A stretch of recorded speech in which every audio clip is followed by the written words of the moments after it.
একদিন রাত্রে আমাকে ঘর থেকে টেনে হেঁচে নিয়ে যাওয়া হয়, চোখ বেঁধে হাত করা পরিয়ে একটি ঘরে রেখে দেওয়া হয়।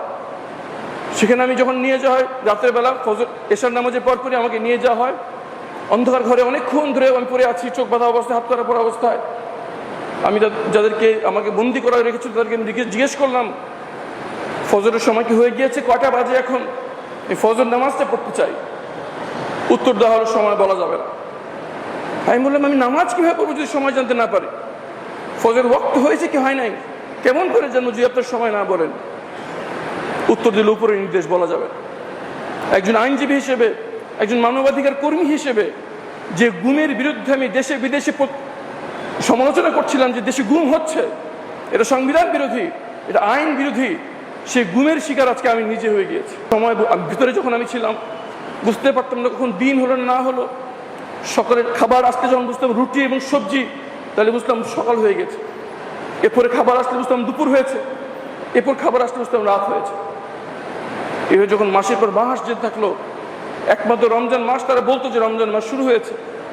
খাবার দিকে বুঝতাম দিন না শেষ হলো না শুরু হলো, আর রমজান মাস দিয়ে বুঝলাম বছর পার হয়েছে। ভিতরে 8টি রমজান, 17টি ঈদ আমাকে কাটাতে হয়েছে। আমি জানতেও পারতাম না আমার পিতার কোথায়, জীবিত না মৃত। আমার সন্তান, দুটি কন্যা সন্তান আমি রেখে গিয়েছি, তারা 8টি বছর ঘুমাতে গিয়েছে এই আশঙ্কা নিয়ে তাদের পিতা কি বেঁচে আছে কিনা। ভাইয়েরা আমার, আমি সিদ্ধান্ত নিয়েছি চোখের পানি মুছে কোমর বাঁধার জন্য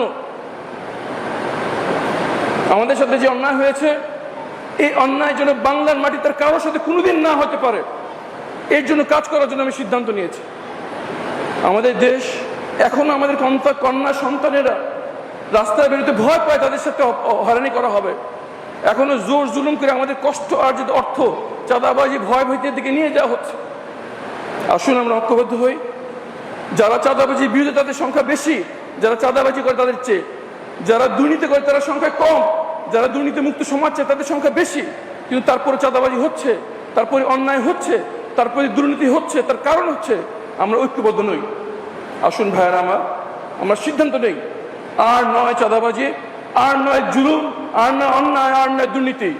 আমরা আজকে থেকে বাংলাদেশকে একটি সুন্দর সমাজ করার জন্য ঐক্যবদ্ধভাবে কাজ করব। আমি আপনাদের কাছে নিজেকে পেশ করছি। আমাকে আপনারা অ্যাডভাইস দিন, আমাকে নির্দেশনা করুন, আপনাদের কোথায় সমস্যা আমাকে জানান। আসুন আমরা সবাই যদি একসঙ্গে কাজ করি, ইনশাআল্লাহ খুব শীঘ্রই বাংলাদেশকে আমরা একটি সুন্দর বাংলাদেশ, একটি নতুন বাংলাদেশ হিসেবে তৈরি করতে পারবো ইনশাআল্লাহ।